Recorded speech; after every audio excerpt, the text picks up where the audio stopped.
Everything, the boss is there. So when boss says yes, then I will do. No problem. So you have to convince the boss. So Karnes is the boss here. So he will decide on how I should work.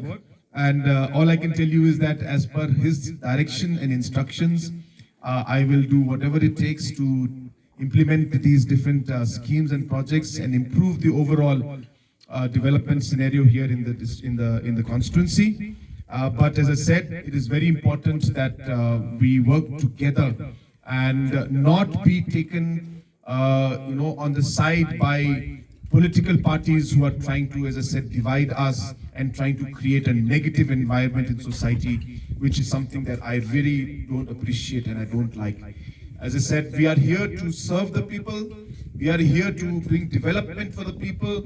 We are here to make life better for the people and not throw dirt and talk negative and bad things about other political parties. I don't think that is healthy politics.